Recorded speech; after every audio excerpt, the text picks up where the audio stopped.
Olá, hoje eu vou falar sobre o livro Maps of Meaning, do Jordan Peterson. É o primeiro livro que ele escreve, então aqui tem a base para as ideias dele sobre caos, ordem, né, e o processo de intermediação entre esses dois.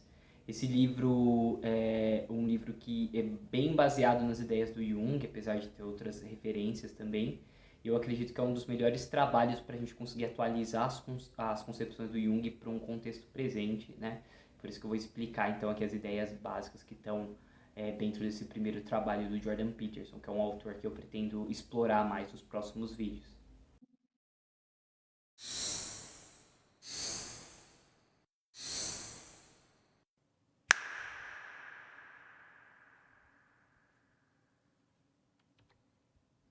Então, o Jordan Peterson ele escreve esse livro aqui para responder uma questão básica, né, de como criar uma base ou encontrar uma base universal para a moralidade, para as crenças humanas, né? Porque ele entende que as crenças para o ser humano é uma coisa extremamente importante e ele percebe isso principalmente nos movimentos totalitários do século XX, né? O comunismo e o nazismo. Ele percebe o quanto as crenças têm poder sobre as pessoas e quanto elas estão dispostas a lutar e morrer para proteger os sistemas de crença. Porque ele entende que são essas crenças que protegem a gente do caos, né, da realidade, que ajudam a gente a criar estrutura para o mundo. Então a gente precisa de crenças, só que ele está tentando encontrar uma base mais profunda para essas crenças que possa transcender essas limitações dos sistemas totalitários, né? E ele vai encontrar essa base, então, universal nos estudos de mitologia, principalmente das ideias do Jung, porque ele vai reconhecer que ali os sistemas mitológicos eles propõem algum tipo de resposta para essas questões e também contém elementos universais, né, que se repetem ao redor do mundo todo, independente de cultura, que foi o que o Jung chamou de arquétipo, né? E o Jordan Peterson vai explorar um pouco dessas ideias aqui. Então, para começar, né, ele vai falar que os mitos eles respondem em três questões básicas, que é como as coisas são, como elas deveriam ser e o caminho para que as coisas se transformem na direção desejada, né? Então tem um curso de ação que você vai tomar para que as coisas vão para a direção desejada, né? Esses são os três elementos básicos e ele vai falar que o mito ele descreve melhor a realidade do ser humano porque ele coloca os elementos afetivos como parte dos objetos, né? O significado que os objetos têm pra gente entram como parte daqueles objetos numa descrição mitológica do mundo, né? Porque ele vai falar que para o ser humano, a gente não vive num mundo de objetos inanimados, de coisas, mas que essas coisas elas despertam afetos na gente, despertam emoções e que essas emoções elas são sentidas como parte daquele objeto, né? Como se ele tivesse alguma personalidade, algo nesse sentido, que esse afeto que ele desperta na gente. Por exemplo, se você vê espinhos, você não tem como não associar uma personalidade mais que repele, que é agressiva, que é fechada em si. Você consegue enxergar essa personalidade no espinho porque esse sentimento que ele desperta na gente. Então é como se ele tivesse aquela personalidade. E você vai associar isso com uma pessoa que tiver uma característica parecida, que for uma pessoa que repele os outros, que não gosta de contato, como se fosse espinhosa, né? Então, mais do que falar de uma transformação material do mundo, né? De um objeto que está num estado que a gente queria que fosse diferente e então tem um curso de ação para que isso aconteça. Os mitos vão falar de um estado afetivo, né? De você sair do mundo que tem um estado afetivo que é aversivo para o ser humano e como você ter um curso de ação para que o mundo atinja esse estado de afeto mais desejável pra gente, né? Como seria um mundo saindo do caos, indo na direção de um paraíso, alguma coisa nesse sentido, né? Qual que é o curso de ação que a gente tem que tomar entre esses dois? Então, os três elementos que estão envolvidos ali são o conhecido, o desconhecido e o conhecedor, que é o ser humano que está no meio. Então, o conhecido é o domínio da ordem, é onde a gente tem aquele plano de ação para resolver um problema e aquele plano de ação funciona, dá os resultados esperados, então você está dentro do domínio do conhecido, que é onde você faz uma coisa e acontece o que você espera que aconteça e tudo está funcionando. O elemento do desconhecido, ele é ou uma situação que você não conhecia, uma situação nova, então você não sabe o que fazer, ou uma situação que você achava que era conhecida, mas que de repente aquela sua atitude deixa de funcionar e aí você é obrigado a encontrar uma outra forma de resolver aquilo. Por exemplo, imagine que você tem um computador e que você está usando esse computador para escrever um trabalho e de repente esse computador trava. Ou seja, ele não está se comportando da forma que ele devia se comportar para você atingir seu objetivo. Então você vai pensar numa maneira para você restabelecer a ordem, né? Voltar para o domínio do conhecido e às vezes você reiniciando o computador, ele volta a funcionar normal e você continua com o seu trabalho. Isso é aí você então está dentro do domínio da ordem, onde a solução que você espera funciona, você tem uma pequena descida ali no desconhecido. Agora, se a gente pensa numa situação mais drástica, que é, por exemplo, imagina que você tem um relacionamento lá há 20 anos e você descobre que você está sofrendo uma traição. Aí, nesse caso, você está vivendo um domínio, a solução não é tão simples, então o desconhecido ele entrou de uma forma muito mais forte na sua vida, e a solução ela tem implicações muito mais profundas do que reiniciar um computador. Então, nesse tipo de momento onde aquela sua concepção de mundo se quebra, é obrigado a se reorganizar, ele vai falar que isso é representado na descida do herói no caos, né? Então, ele sai da vila dele, onde tudo está funcionando da forma como devia funcionar, a concepção de mundo se quebra e ele desce para esse caos. Isso pode acontecer voluntário ou involuntariamente, mas enfim, essa queda no caos é quando esse desconhecido irrompe na nossa vida, né? O dilúvio, esse tipo de coisa que é representada nesses mitos.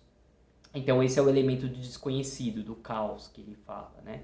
E aí ele vai falar então que são essas três constantes na vida humana: o conhecido, o desconhecido e o conhecedor, que vai tentar transformar, quando ele cai nesse caos, vai tentar a partir desse caos reconstituir uma ordem para criar um novo cosmos, né? Um novo mundo, uma nova organização ali, tanto para ele e em muitos casos para a comunidade da qual ele faz parte, para resolver um problema individual e ao mesmo tempo coletivo, né? Inclusive o neurocientista russo, né, que o Jordan Peterson vai citar, que é o Sokolov, ele descobriu que a gente tem um reflexo de orientação, que é uma reação instintiva ao desconhecido. Então o ser humano ele tem um reflexo para lidar com quando anomalias aparecem, né? Então, por exemplo, o ser humano, imagina que você está tocando, fazer esse tipo de experimento para demonstrar o reflexo de orientação, né? Que você vai apertando uma tecla de piano várias vezes repetida, né? E a pessoa já sabe o que ela está esperando, ela já se habitua ao estímulo, de repente você muda para uma coisa dissonante. E aí dá origem a essa reação, né? Que é o reflexo de orientação, que vai ativar os sistemas tanto de medo quanto de curiosidade do ser humano. O medo vem primeiro, mas depois vem a curiosidade. Então, quando surge essa anomalia, a gente tem um reflexo de orientação porque a gente tem a tendência de olhar na direção daquilo que é anômalo, né? Daquela coisa que a gente não estava esperando. Igual quando a gente está olhando assim para frente e vê no campo periférico de visão alguma coisinha se mexendo, a gente imagina que é uma barata, uma aranha, sei lá, e a gente olha direto, né? Para ver o que é aquilo que está se mexendo.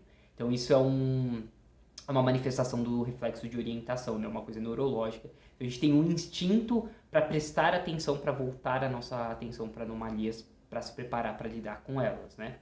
Então, como eu disse, às vezes essa anomalia é só um contratempo, às vezes você acha que é uma barata e é só uma bola de pelo rolando no chão, e às vezes esse contratempo, essa anomalia, você vai investigar e descobre que é uma traição, como eu dei o outro exemplo, né? E aí você descobre que realmente tinha alguma coisa podre por baixo da casa, né? E a casa inteira cai. Então é aí que a gente vai entender o que é essa descida no caos, que é o contato com essas emoções negativas que podem estar contidas no desconhecido, e por isso muitas pessoas preferem não investigar para não ter o risco de descobrir e se dar de cara com esse monstro que pode estar embaixo do tapete, né? Então é isso que ele vai falar que são os três elementos da vida humana, né? De novo, o conhecedor, que é o herói, que é o que medeia entre os dois, né? O conhecido, que é esse domínio da ordem, e o desconhecido, que é o domínio do caos. Então, os rituais de morte e renascimento que o ser humano tem, o Jordan Peterson vai argumentar, que são formas da gente ensaiar simbolicamente esse padrão de comportamento do herói, né? A atitude que a gente tem que ter em relação à vida, que é de enfrentar essa morte voluntariamente, de descer no submundo voluntariamente para resolver os problemas, porque é a partir disso que a cultura se cria e que a cultura se mantém e a gente consegue fazer frente ao caos do mundo. se a gente tiver pessoas que só fogem do caos, uma hora o sistema todo implode, né? E ao mesmo tempo, em momentos de crise, a gente faz esse tipo de ritual para despertar esse instinto de exploração do herói, de confrontação voluntária, para a gente conseguir resolver aquela determinada situação. Então, eu vou falar que os rituais de morte e renascimento estão ligados com isso, né? Com uma representação mitológica do padrão de comportamento instintivo de como lidar com o desconhecido, que é fundamental para a manutenção da saúde psicológica do ser humano, né? Tanto individual como da comunidade inteira. É por isso que esses mitos de morte e renascimento eles estão no centro das culturas, né? Como da nossa, com a história de Cristo. E isso também está envolvido na estrutura do nosso cérebro, né? Ele vai falar bastante do trabalho de um psiquiatra que chama Ian McGilchrist, que inclusive o trabalho eu conheci através do Jordan Peterson, e que vai falar da diferença dos hemisférios cerebrais. Que a gente tem o hemisfério cerebral esquerdo, que ele vai lidar mais com o domínio da ordem, né, das coisas previsíveis que acontecem, né, a aplicação de esquemas e etc. E o direito, que vai lidar mais com gerando fantasias de maneira instintiva para lidar com o desconhecido, com situações que a gente não conhece muito bem e vai tentar encontrar os padrões daquela situação para depois de ele gerar essas fantasias, elas serem elaboradas pelo hemisfério direito para se tornarem explícitas, né? Então, o hemisfério direito ele vai lidar de forma mais instintiva e o hemisfério esquerdo já vai começar a elaborar em cima dessas fantasias que são geradas pelo direito, né? Então, essa distinção o Ian McGilchrist vai fazer de maneira bem mais profunda no livro dele que chama The Master and His Emissary, que é um clássico dele, né? Foi publicado ali em 2009, mas ele já tem umas pesquisas anteriores sobre esse livro. Então, a diferença do ser humano para os outros animais é que a gente pode aprender esse padrão, a gente pode despertar ele através de rituais. A gente não precisa necessariamente passar pelo caos, né, para despertar isso na gente. A gente pode aprender isso por meios culturais, né? Lógico que as experiências são importantes, mas os rituais eles são maneiras de você despertar esses instintos de uma maneira simulada ali, né, dentro de um contexto controlado, da mesma forma que a ficção vai ajudar a gente também a passar por situações de forma virtual para a gente poder aprender por meios simbólicos. Então, ele vai falar que a sequência para isso, para surgir a mitologia e depois as religiões, depois as filosofias é a seguinte. Então, primeiro, o ser humano ele age, né? Ele já age dessa forma como o herói que enfrenta o caos, o desconhecido, porque ele tem instintos que impelem ele a agir dessa forma. Isso é uma característica da nossa espécie, né? A gente enfrenta nossos predadores, a gente expande território, a gente tem esse instinto de exploração muito forte que o Punk sempre vai falar que vem do nosso sistema Seeking, que é um sistema emocional básico do ser humano que se liga, né, com o neocórtex, no nosso caso, que impele a exploração do ambiente. A gente já se comporta assim dessa forma instintiva. O que acontece com o ser humano é que depois de se comportar dessa forma, um dia, quando essa forma de comportamento for necessária, a própria ação dos sistemas emocionais vão gerar fantasias de como agir nessa situação. Vão gerar representações simbólicas desse instinto, e aí eles vêm como uma revelação, né? Ah, é isso aqui que a gente faz, esse aqui que é o padrão de comportamento do herói, essa é a história. Por isso que quando você vai pegar a história desses mitos, o momento que eles surgem normalmente está ligado com uma revelação, não é uma coisa muito inventada por uma pessoa. Por exemplo, Moisés, quando sobe no Monte Sinai. Ele recebe os mandamentos, por exemplo, como uma revelação. Ele tem uma revelação de Deus ali, né? Uma coisa que surge espontaneamente. Ele não senta lá e fala, peraí, deixa eu pensar. Qual que é os mandamentos que eu tenho que fazer? Acho que esse aqui é legal e tal. Não, vem como uma revelação, uma coisa que surge espontaneamente, né? Mesma coisa Hesíodo, se a gente for pegar ali na Teogonia, que vai falar que é uma das histórias, assim, compilados da história dos deuses gregos. Hesíodo vai falar que um dia ele estava pastoreando as ovelhas dele, né? E aí as musas vêm e começam a revelar a história dos deuses para ele, né? Então ele estava ali e de repente tem a revelação e começa a escrever essas histórias. Então é como se ele viesse de um processo autônomo, mais emocional, instintivo, e começasse a passar por uma forma mitológica de histórias. E depois, em cima dessas histórias, as pessoas começam a criar os rituais, as religiões, né, de uma forma mais formalizada, os sistemas de regras, e aí o Jordan Peterson vai falar que depois vem a filosofia, né? Então, a filosofia vem ela surge dessa base mitológica. Então o mito é como se ele fosse essa fronteira entre as nossas formas de comportamento instintivas de ação e as nossas representações, né? O mito é o que está nessa fronteira entre os dois, essas representações mitológicas, fantasiosas e tal. E isso é uma hipótese do Jung também, que essas produções do inconsciente vão estar ser mediadas entre esses conteúdos implícitos, instintivos e a consciência. Vai ter o mito, os sonhos, né? Vão ter essas formas de apresentação mais em forma de drama, de história, de símbolos. E aí depois que eles vão sendo mais compreendidos de uma forma mais literal, mais explícita, né? Mais verbal pela consciência. Então os mitos eles são vistos como essa fronteira entre a ordem e o caos, por isso que é importante compreender a linguagem simbólica para você fazer essa mediação entre ordem e caos, né?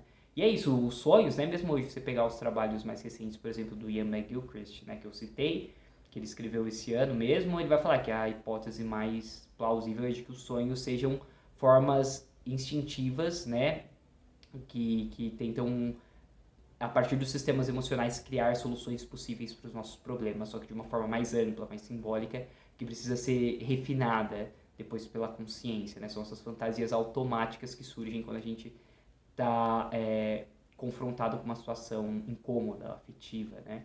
Então, essa é a função do sonho, ele tem essa característica, né? De traduzir esses estados emocionais em fantasias e depois continuar o caminho até uma forma mais consciente. Então, essa é a ideia, né?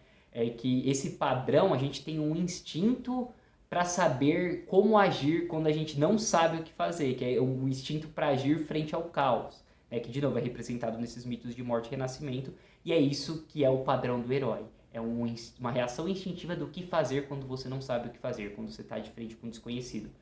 Então, o herói ele pode ter uma descida involuntária no submundo, né? Que é quando, eu falei, de repente a casa cai e você descobre um monte de coisas que você não queria descobrir. Ou uma atitude voluntária, ele percebe um problema, em vez de ignorar e esperar a casa cair, ele começa a investigar e desce voluntariamente ao submundo. Ele vai voluntariamente à morte. Ele entra na boca do monstro por vontade própria para tentar descobrir o que tem de errado ali, né? Ele fica tentando ignorar e viver a vida dele normal como se nada tivesse acontecido. E aí, para dar um exemplo de como isso funciona, o Jordan Peterson ele usa muito a história do Enuma Elish, que é o mito de cosmogonia, né? O mito de criação babilônico, né? Então, como que funciona o Enuma Elish? A gente tem ali Apsu, que é o deus pai das águas doces, né? Que está ligado com a ordem, que no começo está ligado com Tiamat, que é a deusa dragão do caos lá, que é as águas salgadas. Entre eles, dessa união entre os dois, ali surge Enlil, que é o deus do céu, da atmosfera, que separa os dois. Então ele separou caos e ordem, né? E tá habitando ali então na ordem e sendo protegido desse caos. Só que aí os deuses acabam entrando em conflito com o pai e matam ele. Eles matam Apsu, que é essa estrutura de ordem que protege eles do caos. E quando eles se livram disso aqui, o caos volta a subir. Então Tiamat fica irritada e faz um exército de demônios para vir para cima deles, né? E aí eles precisam, beleza, como que a gente vai enfrentar esse caos agora? Então os deuses antigos eles não conseguem mais enfrentar aquele monstro sozinho, todos eles ficam com medo. E aí é aquilo, quando você tem uma certa forma de agir que ela deixa de funcionar, não adianta você ficar tentando usar os valores antigos para você resolver os problemas novos, porque não vai funcionar. Você tem que encontrar uma solução nova. Então, eles precisam da ajuda do deus mais jovem, que é Marduk, né, que é o último que nasceu. E aí eles pedem ajuda para ele e ele vai lá e tem a coragem de enfrentar voluntariamente a Tiamat. E como que ele faz isso? Ele usa uma rede para prender ela, despedaça o corpo dela e a partir desses pedaços do corpo dela ele cria o mundo, né, onde a gente vive. Então a ideia é de que quando você confronta o caos voluntariamente com essa rede, que essa rede são essas teias de conceitos que a gente tem, nessas coisas que a gente recebe dos nossos ancestrais e tal. Você usa essas ferramentas culturais que você tem, né, que a rede é uma tecnologia, e você usa isso para ajudar a prender o monstro e encara ele de frente. E aí, a partir do confronto com o desconhecido, né, que é caótico, que é perigoso, ao mesmo tempo você pode criar um novo mundo. É a mesma coisa, se você começar a se defrontar com um problema desconhecido, é um sofrimento, dói, mas ao mesmo tempo ali você tem a possibilidade de descobrir algo novo que vai revolucionar o mundo inteiro. Então o desconhecido ele é um monstro, ele é o dragão, mas ao mesmo tempo ele contém o tesouro, né? Então por isso que o dragão está associado ao ouro muitas vezes também, porque ele contém esse potencial para renovar o mundo, caso você tenha coragem de enfrentá-lo. E como essa descida então voluntária no caos pode gerar coisas, ela também é ligada com uma união sexual, ela é representada como uma união sexual com uma mulher. Então o caos ele é esse feminino, ao mesmo tempo ele representa esse potencial para dissolução, mas ele também representa o potencial de novo nascimento. Então quando tem essa descida voluntária acontece essa união, né? Então por isso que o dragão também está ligado com uma virgem. E dessa união surgem coisas novas, surge uma vida nova, surgem concepções novas, surgem descobertas. Né? Então essa relação do dragão com o tesouro e com a virgem. Então esses rituais de morte e renascimento, normalmente, eles também estão relacionados com o casamento, ou eles finalizam com o casamento, no caso dos babilônios, depois que o imperador lá, ensinando Marduk, vencia Tiamat, ele fazia um casamento ritual com uma prostituta do templo, né? Então é isso, aí você tem esses três elementos, né? O pai, como Apsu, né? Que é essa estrutura de ordem que vai se acumulando e vai se criando, né? Conforme você vai explorando o desconhecido e vai criando padrões úteis para você lidar com problemas, mas que ao mesmo tempo pode se tornar rígido demais e aí se tornar uma tirania porque não permite nenhum tipo de modificação, né? E em algum momento vai colapsar porque deixa de dialogar com a realidade presente, né? Então ele tem esse elemento de proteção, mas pode virar uma tirania. A gente tem o elemento da mãe, da grande mãe, né? Que ao mesmo tempo é o desconhecido, que está ligado com a serpente, com o dragão, com esse tipo de coisa, com os monstros, o desconhecido contém monstros, mas que ao mesmo tempo está ligado com a arca, que contém o tesouro, que é um símbolo feminino, com a virgem, com as potencialidades de criação, né? Que surgem do contato com a mulher. Então tem esses dois elementos e o herói está ali no meio, né? Então se ele souber usar os elementos das ferramentas culturais que ele recebe e para enfrentar, atualizar elas para enfrentar problemas do presente, ele consegue usar tanto a energia positiva do pai como a positiva da mãe e aí cria uma cultura transcendente, né? Que ao mesmo tempo que ela tem estabilidade, ela também tem flexibilidade para se transformar. E é isso que o Jordan Peterson vai falar, que esse mito do herói, ele é a base para a gente criar sistemas que permitam estrutura e flexibilidade suficientes para não se tornar numa tirania. Ele vai falar que quando a gente perde esse elemento transcendente representado pelo mito do herói que morre e renasce, a tendência é que a gente caia num sistema totalitário, né? Em sistemas totalitários, porque a gente quer criar um sistema absoluto. Falta esse elemento da morte voluntária e do renascimento, né? Que a gente perde quando a gente perde a nossa mitologia.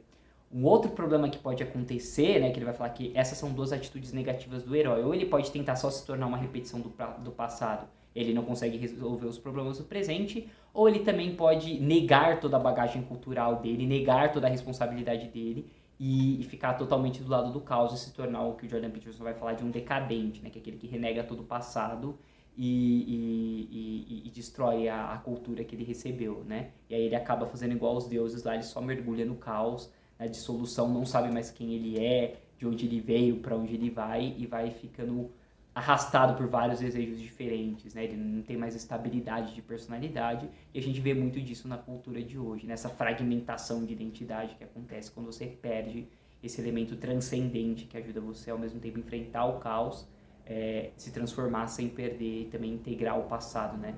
no presente. Por isso que Jordan Peterson ele vai focar muito no trabalho do Jung, porque o Jung reconheceu a importância desse arquétipo do herói, né? E que é fundamental para a gente resolver muitos dos problemas sociais. O Jung percebeu isso na época, né? Porque que o mito tem que estar no centro da civilização. E o Jordan Peterson vai continuar construindo em cima dessa ideia, e por isso você vai ver que ele tem interpretação das histórias bíblicas. Recentemente ele fez com o Jonathan Pajot uma sobre o Êxodo, né? Da Bíblia também. E aí ele vai tentar sempre trazer esses elementos mitológicos para mostrar como a gente pode mediar entre caos e ordem e não cair nem no sistema totalitário de ordem, de só repetição do passado, nem na decadência do mundo moderno que tenta renegar todo o passado e desconstruir tudo, que acaba só sendo uma destruição, a criação de um dilúvio, né? Então é isso, gente. Eu não vou me estender muito porque esse livro é muito grande, ele vai dar várias evidências neurológicas, vai usar filosofia, vai usar vários outros mitos, vai falar de alquimia, de várias coisas aqui. Eu não vou me estender muito para o vídeo não ficar muito grande, mas Mas eu pretendo fazer mais alguns vídeos sobre o Jordan Peterson, sim, e aí entrando nesses outros pontos, né? Mas para uma introdução geral é isso, né? A gente tem que ter em mente essas coisas. As questões que o mito responde, né? Como as coisas são, como elas deviam ser e como nós devemos agir para que essas coisas se transformem, que é o mito do herói. E os 3 elementos que estão ali, que é o conhecido, o desconhecido e o conhecedor, né? E como que a gente pode criar uma estrutura que permita essa interação entre os dois para a gente não cair nem no caos, nem numa ordem tirânica, e é esse elemento do herói que morre e renasce, que consegue integrar as ferramentas do passado para o contexto presente, e aí reviver o espírito do pai, e ao mesmo tempo que ele se junta ali com o feminino para criar novas estruturas, para resolver os problemas presentes. Então é isso, né?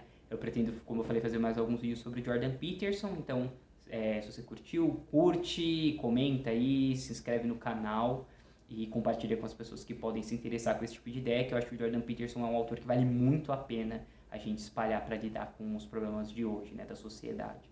Então é isso, gente. Um abraço.